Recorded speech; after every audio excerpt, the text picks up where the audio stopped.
Last year, I decided I was going to break world records in swimming. Now, I've never really swam before, so that was kind of unusual. It made no sense at all to anyone. I hadn't even trained properly. I didn't have the background, and I didn't even know what event I would swim. They come up to me and they say, "What are you going to swim?" I said, "I don't know yet. I don't know." I just woke up one day with this very strong feeling that this is what I was going to do. When I told people, they didn't hold back. I could generally tell, or they actually said, "You're crazy." And they weren't completely wrong. But I remember thinking, why not? And if I'm honest, I've always been like this. It's nothing new. I've lived in different places, worked in different worlds. And every time I have changed direction, it's come from the same place. Not logic, something that just won't leave you alone. You know what I'm talking about? Good, we'll talk later. So I stopped trying to explain it, and I just started. For that first year, I was completely on my own. I didn't have a coach, I didn't have a clear plan, and most of what I was doing didn't fit into any system. So I built it myself. I have a goal, I'm going to get there. World records. For that first year, as I said, I was on my own. I used AI. Now, of course, you knew that was coming. I worked in AI. I used AI. I created my own training, my nutrition, my structure. I tracked my times. I had so much data on this watch. And I adjusted things as I went. And I used it to move faster. But it didn't get me in the water. It didn't show up at 6 in the morning. It didn't push me into the training. And it didn't decide how far I was going to go. That was on me. So I trained a lot. Early mornings. I didn't really like early mornings before. There was pool sessions, the sea, cold water, you name it. I swam in it, jellyfish, the whole works. Lots of stories, but I just kept showing up again and again. And somewhere along the way, it stopped being about swimming. Because when you're in the water like that, there's nowhere to hide. No phone, bliss. No noise, no distraction. Just you. At first, your mind is busy. People ask me, they're like, "Oh my gosh, I think so much," whatever, and it's just like meditation in general, right? It's pretty busy. But then it slows down, and then it gets honest, really honest. And I started seeing things clearly, living up to my name, right? Claire.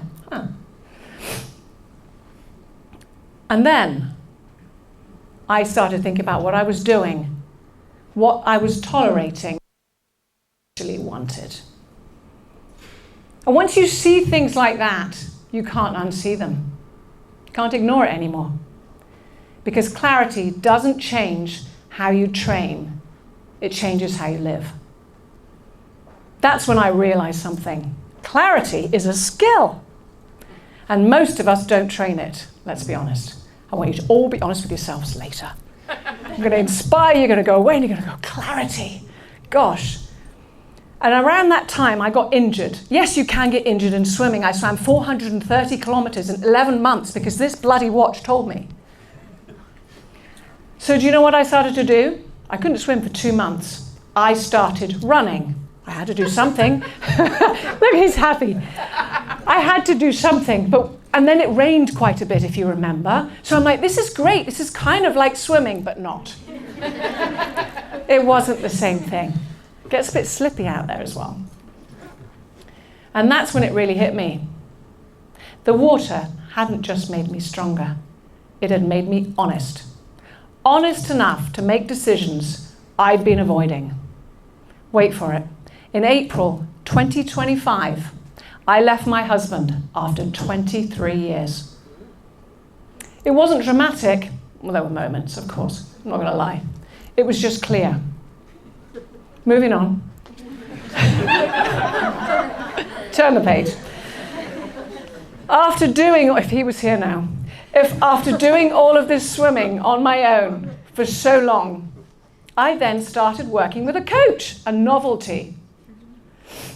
Someone who had actually trained Olympic swimmers. And I remember thinking that he was going to tell me that I'd been doing everything wrong.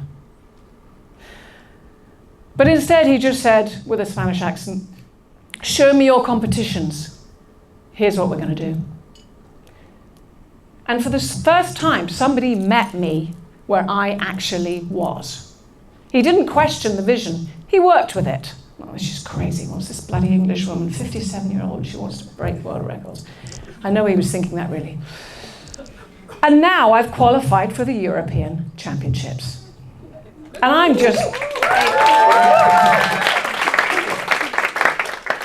just getting started. This is just the beginning.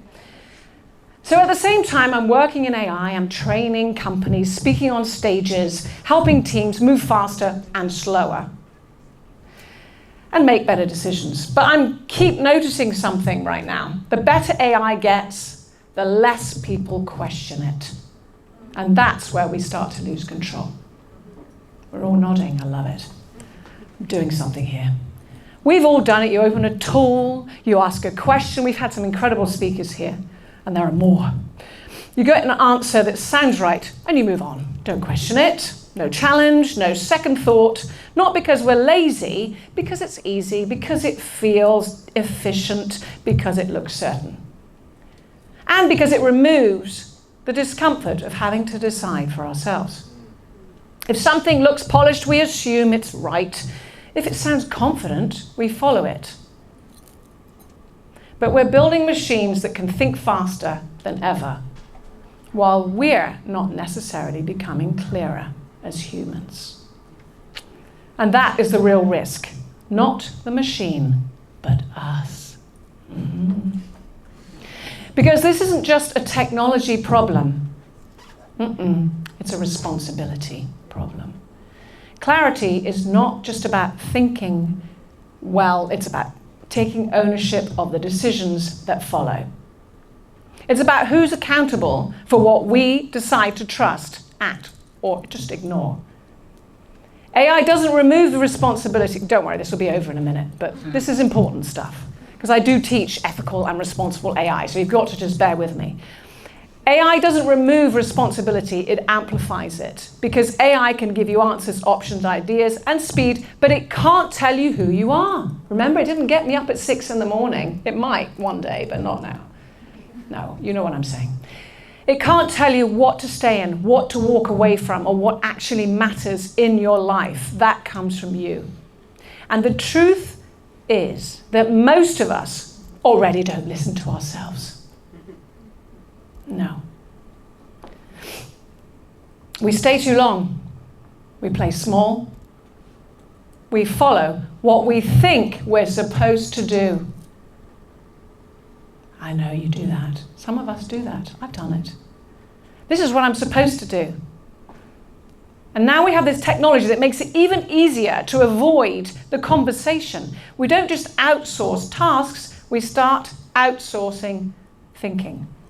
And when that happens, we're going to lose something much bigger. We lose ourselves. So, maybe this isn't really about AI at all. Maybe it's about whether we're willing to stop, to listen, to be honest with ourselves, and to follow something, even when it makes no sense to anyone. Maybe not even ourselves up here, but it comes from here.